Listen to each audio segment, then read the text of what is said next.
کیا تم لوگ ہر وقت بھیک مانگنے کے لیے آ جاتے ہو؟ ہم اتنی محنت کیا تم جیسے فقیروں کو دینے کے لیے ہی کرتے ہیں؟ آئندہ ادھر نظر آیا تو پولیس کے حوالے کر دوں گا، پھر وہ پولیس والے دیں گے تجھے کھانا بھی اور پیسے بھی۔ میں نے اس فقیر پہ چیختے ہوئے کہا، جو کہ پچھلے 3 دنوں سے روز صبح صبح میری کوٹھی کے باہر آ کے کھڑا ہو جاتا تھا۔ یہ کہہ کر میں اپنی گاڑی کی طرف بڑھ گیا۔ صاحب جی کچھ پیسے دے دو، بہت غریب ہوں۔ تم تو اتنے امیر ہو، تھوڑے سے پیسے دے دو نا، اس فقیر نے دوبارہ کہا۔ غریب ہو تو میں کیا کروں، کوئی کام دھندہ کرو۔ میں نے جاتے ہوئے بھی کوئی کسر نہ چھوڑی۔ مجھے غریبوں سے سخت نفرت تھی۔ پتہ نہیں کہاں سے میرے پلے پڑ گیا یہ 2 کوڑی کا بھکاری، میں نے اپنے آپ سے کہا، اور گاڑی سٹارٹ کر دی۔ میرے آفس کے راستے میں کچی سڑک پڑتی تھی۔ اس سڑک پر گڑھے وغیرہ بھی زیادہ تھے، اس لیے لوگ یہاں سے کم ہی آتے جاتے تھے، کیونکہ یہاں پر 1-2 دفعہ بڑے حادثے بھی ہو چکے تھے۔ لیکن مجھے خطرات سے کھیلنے کا شوق تھا، بلکہ اسے شوق نہیں بے وقوفی کہتے ہیں۔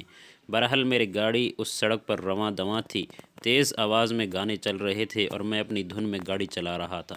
روڈ خالی تھا، اس لیے میں نے گاڑی کی رفتار بڑھائی ہوئی تھی۔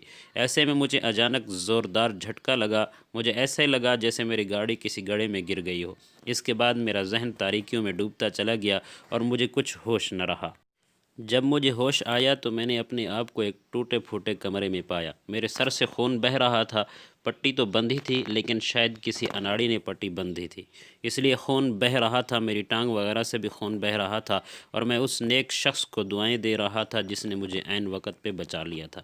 میں نے اٹھنے کی کوشش کی لیکن اٹھ نہ سکا۔ ٹانگ میں شدید ٹھیسیں اٹھ رہی تھیں۔ میں واپس لیٹ گیا اور اس نیک انسان کا انتظار کرنے لگا جس کی وجہ سے میری جان بچ گئی تھی۔ مجھے لیٹے آدھا گھنٹہ گزر گیا اور پھر دروازہ کھلنے کی آواز آئی۔ میں نے دیکھا کہ میرے سامنے وہی غریب بھکاری ہاتھ میں کھانا لیے کھڑا تھا۔ میری نظریں جھک سی گئیں۔ مجھے ایک عجیب سا احساس ہو رہا تھا۔ میں اپنے آپ سے شرمندہ ہو رہا تھا۔ وہ شخص جسے میں نے آج دھکے دیے، گالیاں دیں اور بھی بہت کچھ کہا، اور اس ہی شخص نے میری جان بچائی، یہ سوچ سوچ کر میں خود سے شرمندہ ہو رہا تھا۔ اتنے میں وہ بھکاری میرے قریب آ گیا اور مجھے کھانا کھلانے لگا۔ غریب کا نام سن کے مجھے گھن آتی تھی، اور آج وہی مجھے کھانا کھلا رہا تھا۔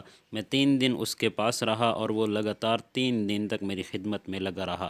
اس ایک واقعے نے میری زندگی بدل دی، اور غریبوں کے بارے میں جو میری رائے تھی وہ بھی بدل دی تھی۔ اب میں جہاں کسی غریب انسان کو دیکھتا ہوں تو بلا جھجک مدد کر دیتا ہوں، کیونکہ ایک غریب انسان کی وجہ سے ہی میں زندہ ہوں۔